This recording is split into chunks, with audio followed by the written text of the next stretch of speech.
a dia da economia, com Miriam Leitão.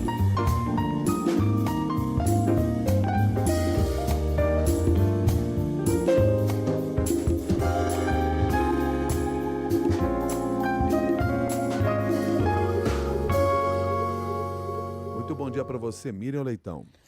Bom dia, Milton. Bom dia, Cássia. Bom dia, ouvintes da Rádio CBN. Bom dia, Miriam. Hoje, o ministro da Fazenda, Fernando Haddad, concedeu uma entrevista no jornal O Globo e eu queria que você trouxesse aqui o que você destaca aí das mensagens deixadas pelo ministro. Pois é, deu entrevista a Thaís Barcelos, Sérgio Roxo e Tiago Bronzato, da sucursal de Brasília, do Globo, e disse muita coisa importante.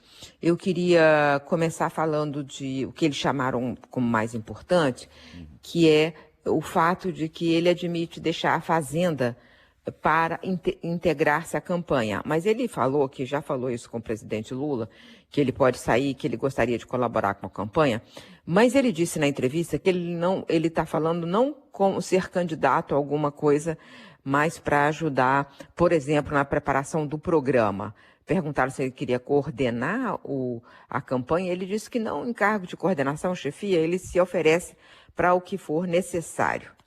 O ministro Haddad é um ministro de partido, ele já se ofereceu outras vezes para funções assim, mas ele está sendo, o partido fala dele como candidato tanto a governo de São Paulo quanto a Senado por São Paulo. Mas ele deixou isso de lado, ele falou, olha, eu gostaria de trabalhar não como candidato, eu passei por 3 eleições muito pesadas, segundo ele, né? Ele foi candidato a presidente em 2018, depois foi candidato a governador em 2022, ele perdeu as 2 eleições, mas ao mesmo tempo trouxe ganhos para o partido. O que acontece com a Fazenda se ele sair? Se ele sair, talvez fique Dario Durigan, que é o secretário executivo, está sendo preparado claramente para substituir. É um quadro técnico muito competente, não há dúvida sobre isso. Mas o Haddad, na Fazenda, é insubstituível num ponto. Ele tem uma relação muito especial com o presidente Lula. E ele, mesmo quando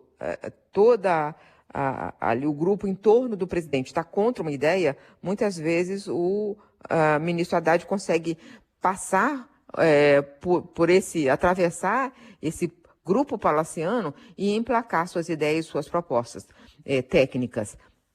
Então, o Dario Durigan e nenhuma outra pessoa teria o mesmo acesso, porque essa relação foi construída ao longo dos anos. Então, fica uma incerteza em relação ao último ano da política econômica, porque até que ponto ele vai conseguir fazer a agenda. A agenda é sempre mais difícil, a agenda da Fazenda muitas vezes é impopular, né? Então, como é que vai ser o último ano da política econômica, fica nessa incerteza. Mas ele falou de outras coisas também, Cássia, eu não sei se tem alguma coisa que você queira puxar para a gente conversar. Tem um tema interessante que foi abordado, Miriam, que é a questão do controle pelo Congresso de uma fatia expressiva, importante do orçamento e que acaba deixando mais tensa a relação do Congresso com o governo, né?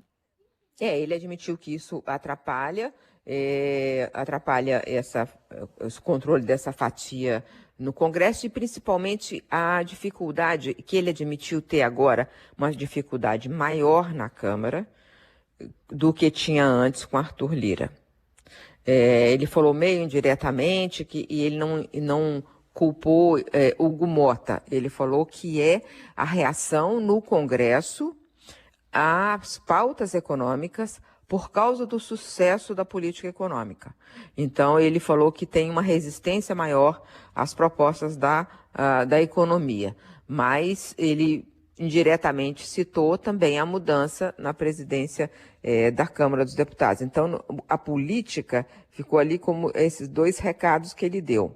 Agora, ele falou também dos Correios e da eletronuclear, né? Tem 2 estatais pedindo aportes do Tesouro. E ele falou que eles estão negociando entre o Tesouro e o Correio um programa de reestruturação. Falou que tem uma parte do trabalho dos Correios, que é o serviço postal, que em qualquer lugar do mundo é feito pelo Estado, e que ele indica, quer dizer, com déficit. Mas que a parte do filé mignon né, transporte de encomendas e tal, isso agora é competitivo, tem outras empresas nesse mercado. De qualquer maneira, ele falou que o Tesouro já está na 10ª versão desse programa de reestruturação. Então, o Correio teria que apresentar a reestruturação.